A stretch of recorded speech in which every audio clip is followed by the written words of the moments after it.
Coucou les taureaux, j'espère que vous allez bien, que vous avez passé un beau mois de septembre. Nous revoici pour cette lecture du mois d'octobre avec le Wild Unknown Tarot, voilà, qui est très joli, vous allez découvrir, et puis l'original Tarot avec seulement les 22 arcanes majeurs. Et on commence, mes chers taureaux, avec une carte très douce qui est la tempérance. Vous avez deux arcanes majeurs avec ce tarot-là. Un mois sans doute important. Je vois comme ça à peu près, j'ai pas regardé dans les détails, mais un virage pour vous les taureaux.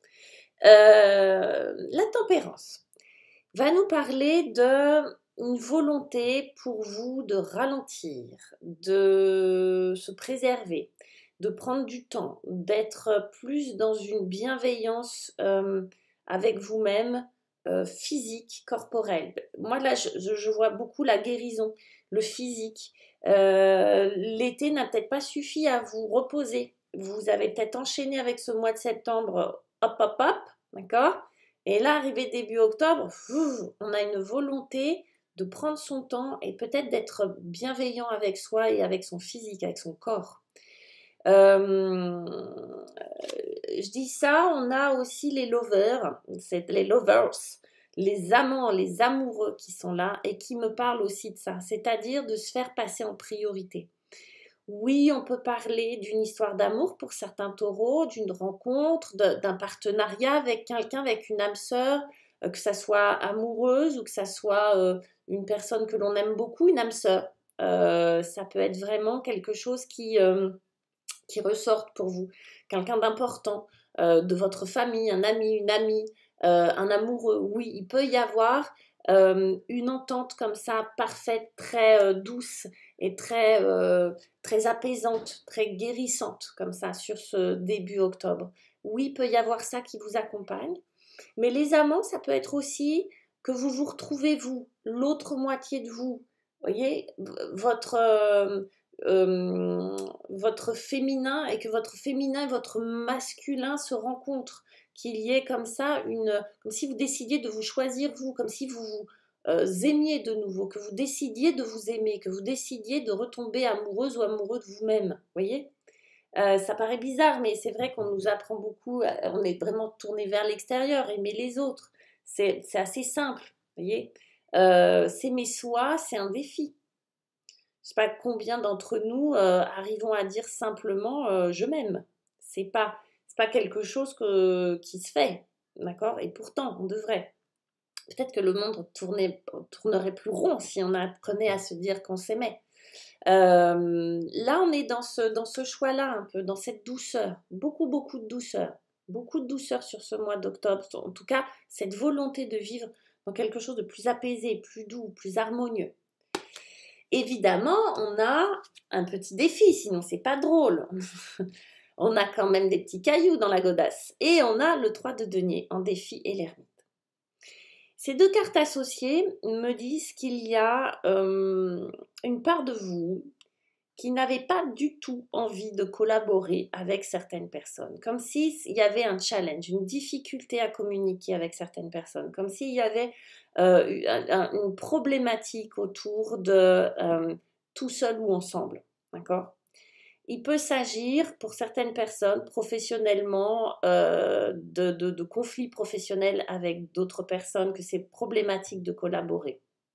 Il peut s'agir dans un couple d'une problématique de communication et qu'on n'arrive plus à collaborer avec l'autre comme on voulait. Ça va nous parler d'un désir de vouloir se retrouver tout seul pour faire le point pour certains et n'y arrive pas parce qu'il y a toujours trop de monde autour, par exemple. L'inverse, un désir de vouloir collaborer mais un problème de communication qui vous isole. En tout cas, on a vraiment une espèce de petit cercle vicieux comme ça. Et on voit bien qu'il y a ce défi-là, c'est trouver sa juste place. À la fois, vous êtes quelqu'un qui aimait collaborer avec les autres et qui aimait partager avec les autres, et en même temps, il y a peut-être un besoin et un désir de solitude, d'introspection, de rester seul, ou un sentiment d'incompréhension, que les autres ne vous comprennent pas, que les autres ne saisissent pas le sens de vos pensées, comme si vous vous sentiez un peu seul au monde et que malgré les efforts que vous faites, vous avez la sensation d'être toujours tout seul, les taureaux. C'est pas forcément agréable. Du coup, le challenge, c'est d'en faire un atout, à la fois de la collaboration et à la fois de cette capacité à se retrouver seul face à soi-même et d'aller chercher à l'intérieur les réponses. Là, on est dans une vraie quête de sens. Et cette quête de sens, j'ai l'impression que vous avez essayé de la partager avec les autres, vous avez essayé de communiquer là-dessus avec les autres et peut-être que ça ne l'a pas fait, que les autres vous ont pas compris, que les autres vous ont pas entendu. Donc trouver les bonnes personnes, le challenge c'est trouver les bonnes personnes avec qui vous allez communiquer ce truc-là, avec lequel vous allez partager ça. Ok? Pour certains, il y a peut-être un problème une problématique aussi matérielle et financière. Ça vient derrière. Mais il est possible qu'il y ait, pour certains taureaux, un souci financier, matériel, avec l'ermite qui représente parfois la pauvreté. Et là, on a le 3 de denier qui va représenter aussi la collaboration avec le travail, etc. On est peut-être dans quelque chose, une prise de tête aussi financière pour certains. Ok? Et ça isole. C'est la crise. Ok, c'est une crise. Quelque part, vous traversez également une crise, même si vous avez de très très belles énergies, mais qui est positive. Pour moi, elle est positive. Ok. D'autant plus que nous avons l'as de Pentacle. Les amis, allez, on recommence tout. On part de zéro. L'as de Pentacle, c'est le commencement dans la matière. D'accord? Un commencement qui va se faire. Alors, oui, ça peut être une nouvelle histoire d'amour. Oui, ça peut être un nouveau job. D'accord? Un nouveau projet professionnel. Un projet de déménagement, un projet de maison, etc. On est dans un commencement. En plus, nous avons avec vous la justice. La justice qui va nous parler d'équilibre, qui peut aussi nous parler de papier, de contrat d'embauche, par exemple, pour certains, de contrat ok, vous montez votre boîte, très bien. Vous décidez de faire des papiers avec l'autre, des contrats, un Pacs, un mariage, etc. Tout ce qui va être administratif en positif pour vous, d'accord? Ça va nous parler aussi de manière plus spirituelle, mais d'équilibre, de trancher, de couper, de prendre des décisions.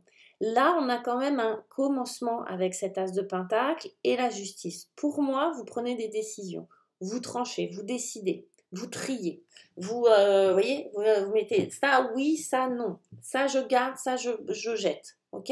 Et vous êtes dans des prises de décision importantes visiblement, d'accord? Je n'ai pas de séparation, on ne parle pas de ça, mais ça pourrait, vous voyez, avec l'épée de la justice, on pourrait dire, bon ça, on met de côté, on se sépare de ce truc-là.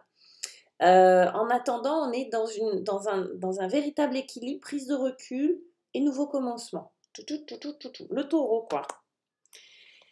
Et puis, forcément, avec toutes ces décisions et ces prises de décision et ce commencement, on a le jugement. Vous voyez un petit peu cet oiseau qui s'envole comme ça, une espèce d'appel.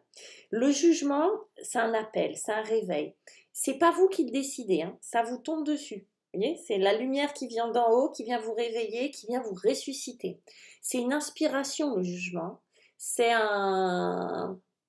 Oui, pour moi, là, en plus, dans ce contexte-là, c'est vraiment une inspiration. Tout d'un coup, vous allez être inspiré. C'est un souffle.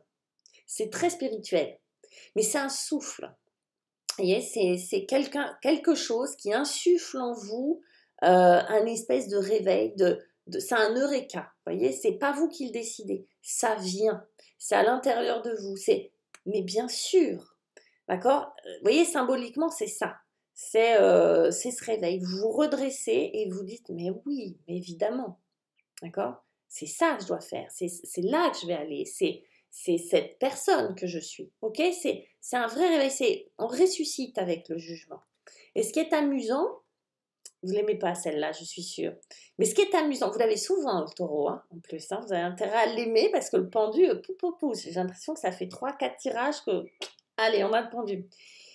Le pendu, regardez comme il est beau. Il n'est pas malheureux, le pendu. Hein. Je ne sais pas si vous voyez l'illustration, mais il est tranquillou bilou, suspendu par les pieds, certes, mais on dirait qu'il s'amuse, quoi. Il fait cochon pendu, le pendu. Il est tout auréolé, il est beau, il s'éclate. il s'éclate à faire quelque chose, et là très clairement, que les autres ne font pas. C'est-à-dire, il va dans le sens inverse. Vous voyez? C'est celui qui remonte le courant alors tout le monde le descend. Là, le pendu vous parle effectivement d'une vision que vous avez, parce qu'il est très réceptif, hein, le pendu. Hein. C'est beaucoup d'intuition, beaucoup de créativité à ce niveau-là pour moi, intuitive, le pendu. Bien sûr, on peut parler de blocage, mais pas dans ce jeu-là. Pour moi, il va vous parler, je vous dis, d'inspiration, et comme si vous voyez les choses différemment des autres, comme si votre point de vue était unique, comme si vous preniez le temps de suivre votre intuition, d'être vraiment centré avec vous-même, parce que je ne sais pas si vous avez vu, mais le pendu, il est vachement centré, mine de rien, et ok, il n'est pas dans l'action, mais il est dans une réflexion profonde et complètement différente pour moi, différente de la réflexion générale. C'est comme si il sortait des sentiers battus et qu'il avait son propre jugement, il y en a les jugements, mais sa propre façon de voir les choses, et c'est ça qui va être intéressant. Et pour moi, c'est ça qui va l'inspirer. Et c'est ça qui va le faire renaître, le taureau, sur cette fin octobre. Donc c'est vachement chouette, mes petits taureaux. Super. Et puis on a le 2 de bâton en dos de deck. Le 2 de bâton nous parle de décision à prendre. De je veux ça et je veux ça. Vous voyez? Les bâtons, c'est ça, c'est du désir. Hein. Donc c'est à la fois je veux aller à droite, à la fois je veux aller à gauche, il va falloir que je choisisse. D'accord? Donc on pèse le pour et le contre avec le bâton. Il va falloir choisir entre peut-être deux vœux, deux désirs qui sont importants pour vous. En tout cas, on est sur un choix, là, très clairement, avec ce 2 de bâton. Ouais, voilà les taureaux. Bon, allez, tenez-moi au courant de ce qui vous arrive. Je vous embrasse et je vous souhaite un très très beau mois d'octobre. Ciao.